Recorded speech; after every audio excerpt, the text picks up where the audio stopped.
안녕하세요. 오늘도 은혜 말씀 가족 여러분. 오늘 하루도 정말 수고 많으셨습니다.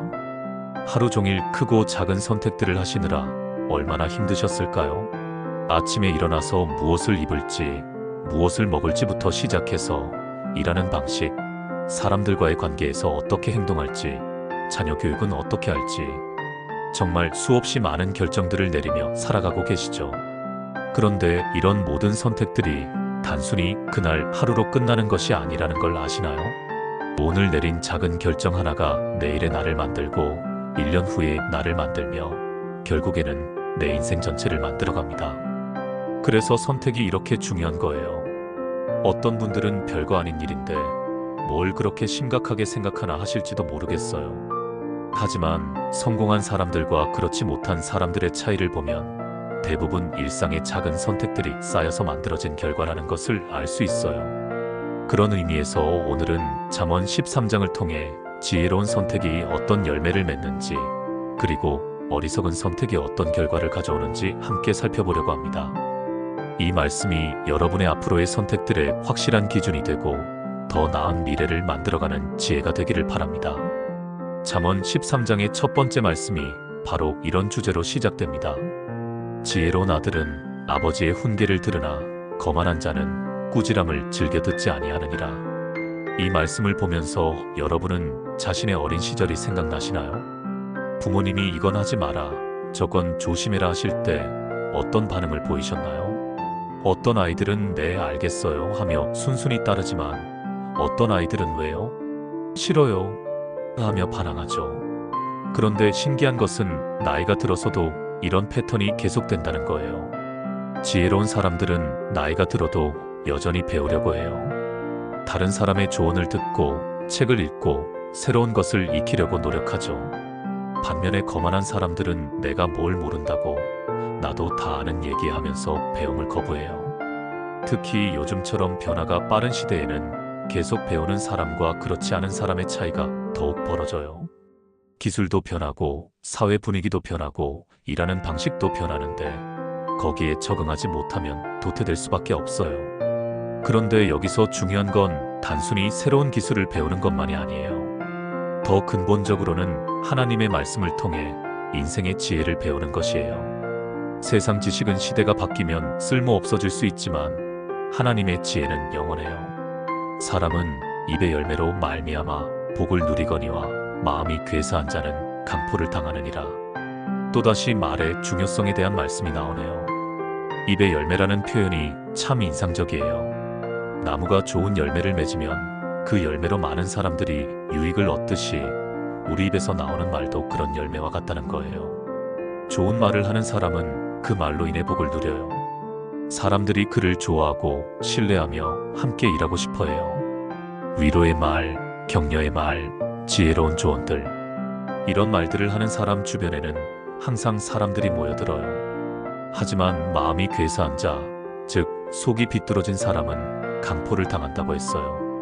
다른 사람을 해치려는 말, 거짓된 말, 악의에 찬 말들을 하다 보면 결국 그 말들이 자신에게 돌아온다는 뜻이에요. 요즘 인터넷이나 SNS에서 악플이나 루머를 퍼뜨리는 사람들을 보면 정말 안타까워요. 당장은 익명이니까 아무 문제 없을 것 같지만 결국에는 그런 행동들이 자신의 인격을 망치고 인간관계를 해치며 자신의 미래에도 나쁜 영향을 미치게 되거든요. 입을 지키는 자는 자기의 생명을 보존하나 입술을 크게 벌리는 자에게는 멸망이 오느니라. 이 말씀도 정말 실용적인 지혜예요. 입을 지킨다는 것은 말을 아예 하지 않는다는 뜻이 아니라 신중하게 말한다는 뜻이에요. 어떤 상황에서 무슨 말을 해야 할지, 언제 침묵해야 할지를 아는 것이 참된 지혜예요. 특히 화가 났을 때, 감정이 격해졌을 때 더욱 조심해야 해요. 그럴 때 나오는 말들은 대부분 후회하게 되거든요. 반대로 입술을 크게 벌리는 자, 즉 함부로 말하는 사람에게는 멸망이 온다고 했어요. 한 번의 말 실수가 인생을 망칠 수도 있어요. 특히 요즘처럼 모든 게 기록으로 남는 시대에는 더욱 조심해야 해요. 게으른 자는 아무것도 얻지 못하나 부지런한 자의 마음은 풍족함을 얻느니라. 게으름과 부지런함의 차이를 간단 명료하게 표현한 말씀이에요. 게으른 자는 아무것도 얻지 못한다고 했어요. 정말 말 그대로예요. 게으른 사람들의 특징이 뭔가요? 항상 꿈만 꿔요. 나중에 대박 나면 언젠가는 성공할 거야 하면서 꿈만 크죠. 하지만 실제로는 아무것도 하지 않아요. 계획만 세우고 실행은 하지 않아요. 반면에 부지런한 사람은 다릅니다. 작은 것부터 차근차근 해나가요. 매일매일 조금씩이라도 진전을 만들어가죠. 그래서 결국에는 마음이 풍족해져요. 여기서 풍족함은 단순히 물질적인 것만을 의미하지 않아요. 성취감, 만족감, 자신감, 이런 것들도 다 포함해요. 소망이 더디 이루어지면 그것이 마음을 상하게 하나니 소원이 이루어지는 것은 곧 생명나무니라. 이 말씀이 정말 위로가 되네요. 우리 모두에게는 소망이 있어요. 꿈과 목표가 있죠. 하지만 그것이 생각보다 늦게 이루어질 때가 많아요. 그럴 때 마음이 상해요. 왜 이렇게 안 되는 걸까? 다른 사람들은 쉽게 성공하는데 나만 왜 이럴까? 하는 생각이 들면서 낙심하게 되죠. 하지만 이것도 자연스러운 과정이라는 거예요. 중요한 건 포기하지 않는 거예요. 소원이 이루어지는 것은 생명나무라고 했어요. 생명나무는 영원한 생명을 주는 나무죠. 우리의 선한 소원들이 이루어질 때 그것은 단순한 성취가 아니라 우리에게 새로운 생명력을 주는 거예요. 말씀을 멸시하는 자는 자기에게 패망을 이루고 계명을 두려워하는 자는 상을 받느니라. 이 말씀이 정말 중요해요. 하나님의 말씀을 대하는 태도에 따라 우리의 미래가 결정된다는 거예요. 말씀을 멸시한다는 것은 성경은 옛날 책이야, 시대에 뒤떨어진 교훈이야, 현실성이 없어 이런 식으로 생각하는 거예요. 그런 사람들은 결국 자기에게 패망을 이룬다고 했어요. 하지만 계명을 두려워하는 자, 즉 하나님의 말씀을 존중하고 순종하려고 노력하는 사람은 상을 받는다고 했어요. 여기서 두려워한다는 것은 무서워한다는 뜻이 아니라 경외한다는 뜻이에요. 하나님의 말씀의 권위를 인정하고 그대로 살려고 노력한다는 의미죠. 지혜 있는 자의 교훈은 생명의 샘이라 사망의 올무에서 벗어나게 하느니라. 지혜 있는 사람의 가르침이 얼마나 소중한지 알 수 있는 말씀이에요. 생명의 샘이라고 했어요. 샘물은 마르지 않고 계속 솟아나잖아요. 지혜로운 사람의 교훈도 그래요. 한번 듣고 끝나는 게 아니라 평생에 걸쳐서 계속 도움이 되는 거예요. 그리고 사망의 올무에서 벗어나게 한다고 했어요.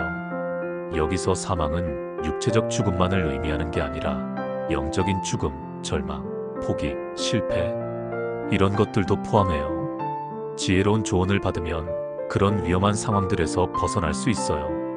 그래서 우리 주변에 지혜로운 사람들을 가까이 하는 것이 중요해요. 그런 사람들의 말에 귀를 기울이고 그들의 조언을 구하며 그들의 삶을 본받으려고 노력해야 해요. 선한 지혜는 은총을 베푸나 사악한 자의 길은 험하니라. 선한 지혜와 사악한 길의 차이를 보여주는 말씀이에요. 선한 지혜는 은총을 베푼다고 했어요. 은총은 받을 자격이 없는데도 받는 호의를 말해요. 지혜롭고 선한 사람들을 보면 그들 주변에는 항상 좋은 일들이 일어나요. 사람들이 그들을 도와주려고 하고 예상치 못한 기회들이 찾아오며 어려운 상황에서도 길이 열려요. 이게 바로 은총의 역사예요. 하지만 사악한 자의 길은 험하다고 했어요. 당장은 쉬워 보이는 길일지 몰라도 결국에는 더 어려워져요. 거짓말로 사는 사람은 그 거짓말을 유지하기 위해 더 많은 거짓말을 해야 하고, 부정한 방법으로 성공한 사람은 언젠가 그것이 들통날까봐 항상 불안해해야 해요. 무릇 슬기로운 자는 지식으로 행하거니와 미련한 자는 자기의 미련한 것을 나타내느니라. 슬기로운 사람과 미련한 사람의 차이를 명확하게 보여주는 말씀이에요. 슬기로운 사람은 지식으로 행해요. 즉, 알고서 행동한다는 뜻이에요. 뭔가를 하기 전에 먼저 공부해요. 정보를 수집하고 전문가의 조언을 구하며 신중하게 판단한 후에 행동해요. 그래서 실패할 확률이 낮고 성공할 확률이 높아져요. 하지만 미련한 사람은 다릅니다. 제대로 알지도 못하면서 덤벼들어요. 그리고 그 과정에서 자신의 무지함을 드러내게 되죠. 아, 저 사람은 정말 모르는구나라는 것이 다른 사람들에게 들통나는 거예요. 악한 사자는 재앙에 빠져도 충성된 사신은 양약과 같으니라. 사자나 사신은 메시지를 전하는 사람을 의미해요. 요즘으로 말하면 커뮤니케이션을 담당하는 사람들이라고 할 수 있어요. 악한 사자는 메시지를 잘못 전하거나 왜곡해서 전해요. 그래서 재앙에 빠진다고 했어요. 잘못된 정보 때문에 큰 문제가 생기는 거죠. 하지만 충성된 사신은 정확하고 신뢰할 만한 정보를 전해요. 그래서 양약과 같다고 했어요.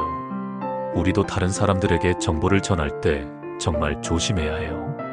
확인되지 않은 소문을 함부로 퍼뜨리거나 악의적으로 정보를 왜곡해서는 안 되겠어요. 정확한 정보를 사랑의 마음으로 전해야 해요. 훈계를 저버리는 자에게는 궁핍과 수욕이 이르거니와 경계를 지키는 자는 영예를 얻느니라. 훈계와 경계를 대하는 태도가 얼마나 중요한지 보여주는 말씀이에요. 훈계를 저버리는 자는 나는 내 방식대로 살 거야. 남이 뭐라고 하든 상관없어 하는 마음가짐이에요. 그런 사람에게는 궁핍과 수욕이 온다고 했어요. 물질적으로도 정신적으로도 가난해지고 사람들에게 무시당하게 된다는 뜻이에요. 하지만 경계를 지키는 자, 즉 다른 사람의 조언과 하나님의 말씀에 귀를 기울이는 사람은 영예를 얻는다고 했어요. 사람들이 그를 존경하고 좋은 평판을 얻게 되며 실제로도 좋은 결과를 얻게 되는 거예요. 소원을 성취하면 마음에 달콤하거니와 미련한 자는 악에서 떠나는 것을 싫어하느니라. 이 말씀도 참 의미가 깊어요. 선한 소원을 이루었을 때의 기쁨과 악에서 떠나지 않으려는 미련한 자의 모습을 대조하고 있어요. 우리가 열심히 노력해서 좋은 목표를 달성했을 때의 그 달콤함을 아시죠? 단순한 성취감을 넘어서는 깊은 만족이 있어요. 하나님이 기뻐하시는 일을 이루었다는 보람도 있고요. 하지만 미련한 사람들은 악에서 떠나는 것을 싫어해요. 나쁜 습관을 버리기 싫어하고 잘못된 관계에서 벗어나기 싫어하며 죄악된 쾌락을 포기하기 싫어해요. 당장은 편할지 몰라도 결국에는 더 큰 고통을 당하게 되는 거죠. 지혜로운 자와 동행하면 지혜를 얻고 미련한 자와 사귀면 해를 받느니라. 이 말씀은 정말 많은 사람들이 알고 있는 유명한 구절이에요. 인간관계의 중요성을 한마디로 정리한 말씀이죠. 우리는 함께 시간을 보내는 사람들의 영향을 많이 받아요. 지혜로운 사람들과 함께 있으면 자연스럽게 그들의 지혜를 배우게 되고 그들의 좋은 습관들이 나에게도 전해져요. 하지만 미련한 사람들과 계속 어울리면 해를 받는다고 했어요. 그들의 잘못된 사고방식이 나에게 전해지고 그들의 나쁜 습관들이 나에게도 영향을 미치게 되는 거예요. 그렇다고 미련한 사람들을 아예 피하라는 뜻은 아니에요. 그들을 도와주고 사랑해야 하지만 그들과 너무 가깝게 지내면서 그들의 나쁜 영향을 받아서는 안 된다는 뜻이에요. 재앙은 죄인을 따르고 선한 보응은 의인에게 이르느니라. 이 말씀은 하나님의 공의에 대한 말씀이에요. 이 세상에 정의가 있다는 것을 보여주는 거죠. 때로는 악한 사람이 잘 되고 선한 사람이 고생하는 것 같아 보일 때가 있어요. 그래서 정말 하나님이 계시나? 악한 사람이 더 잘 사는 게 아닌가? 하는 의구심이 들기도 해요. 하지만 장기적으로 보면 반드시 공의가 실현돼요. 죄인에게는 재앙이 따르고 의인에게는 선한 보응이 이른다고 했어요. 당장 눈에 보이지 않을 수도 있지만 하나님의 시간표에 따라 반드시 이루어져요. 선인은 그 산업을 자자손손에게 끼쳐주나 죄인의 재물은 의인을 위하여 쌓이느니라. 이 말씀도 정말 흥미로워요. 선한 사람이 남기는 유산과 악한 사람이 쌓은 재물의 최종 행방에 대한 말씀이에요. 선한 사람은 단순히 돈만 물려주는 게 아니라 좋은 가치관, 올바른 인격, 믿음의 유산을 후손들에게 물려줘요. 그래서 그 가문이 계속해서 복을 받게 되는 거예요. 하지만 죄인의 재물은 결국 의인을 위해 쌓이는 것이라고 했어요. 악한 방법으로 모은 재물은 그 사람이나 그 후손들이 제대로 사용하지 못하고 결국에는 선한 사람들에게 넘어간다는 뜻이에요. 가난한 자는 밭을 개간함으로 양식이 많아지거니와 불의로 말미암아 가산이 탕진하는 자가 있느니라. 가난과 부에 대한 올바른 관점을 제시하는 말씀이에요. 가난한 사람이라도 부지런히 일하면 양식이 많아진다고 했어요. 중요한 건 상황이 아니라 태도라는 거예요. 비록 지금은 가난하지만 성실하게 일하고 정직하게 살면 반드시 좋아진다는 뜻이에요. 반대로 아무리 많은 재산이 있어도 불이한 방법을 쓰면 결국 다 잃게 된다고 했어요. 부정한 방법으로 번 돈, 다른 사람을 속여서 얻은 재산, 하나님의 뜻을 거역하면서 모은 부는 오래가지 못해요. 매를 아끼는 자는 그의 자식을 미워함이라 자식을 사랑하는 자는 근실이 징계하느니라. 자녀 교육에 대한 말씀이에요. 요즘 시대에는 좀 민감한 주제일 수도 있지만 여기서 말하는 매는 단순히 체벌만을 의미하는 것은 아니에요. 징계라는 것은 자녀가 잘못했을 때 그냥 넘어가지 않고 확실히 가르쳐주는 것을 의미해요. 잘못한 것은 잘못한 것이라고 분명히 말해주고 올바른 길로 인도해주는 것이죠. 매를 아끼는 자, 즉 징계를 하지 않는 부모는 자식을 미워하는 것이라고 했어요. 왜냐하면 자녀가 잘못된 길로 빠져도 방치하는 것이거든요. 진정으로 자식을 사랑한다면 근실히, 즉 성실하고 일관성 있게 징계해야 해요. 의인은 포식하여도 악인의 배는 줄이느니라. 이 말씀으로 잠언 13장이 끝나네요. 의인과 악인의 최종적인 결과를 보여주는 말씀이에요. 의인은 포식한다고 했어요. 배불리 먹는다는 뜻이죠. 여기서 말하는 포식은 단순히 음식만을 의미하는 게 아니라 인생의 모든 만족을 포함해요. 영적으로도 정신적으로도 물질적으로도 풍족하다는 뜻이에요. 하지만 악인의 배는 줄인다고 했어요. 아무리 많이 가져도 만족하지 못하고 항상 허기져 있다는 뜻이에요. 실제로 악한 사람들을 보면 끝없는 욕심 때문에 결코 만족하지 못해요. 사랑하는 오늘도 은혜 말씀 가족 여러분, 오늘 잠언 13장을 통해서 지혜로운 선택의 열매가 무엇인지 함께 살펴보았습니다. 정말 많은 깨달음이 있었던 시간이었어요.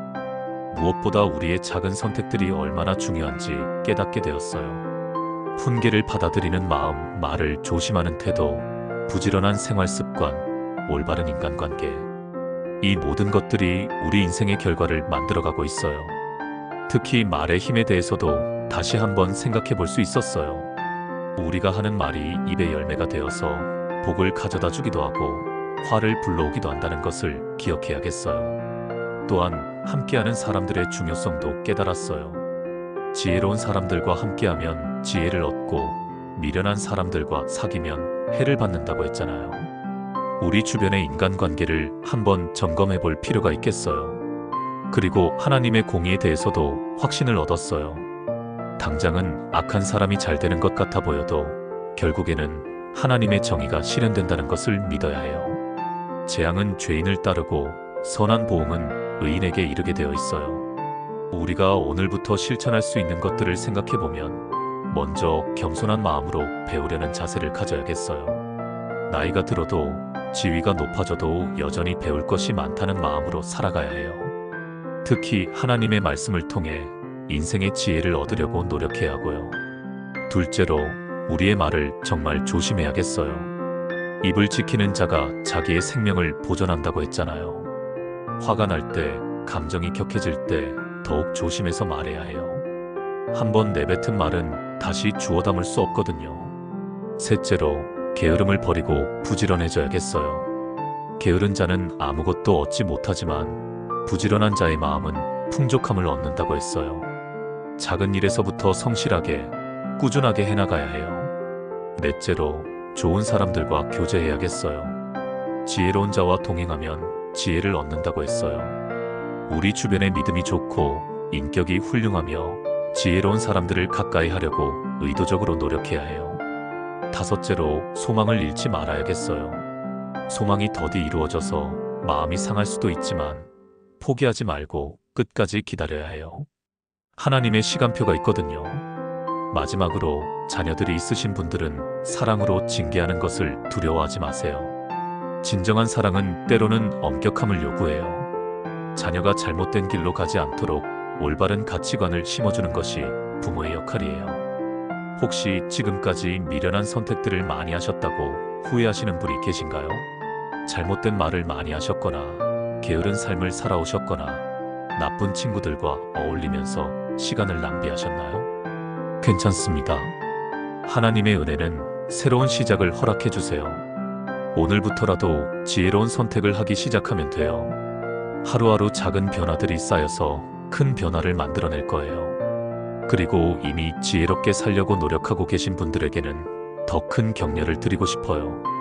때로는 지혜롭게 사는 것이 손해인 것 같고 바보 같다는 생각이 들 수도 있어요. 하지만 포기하지 마세요.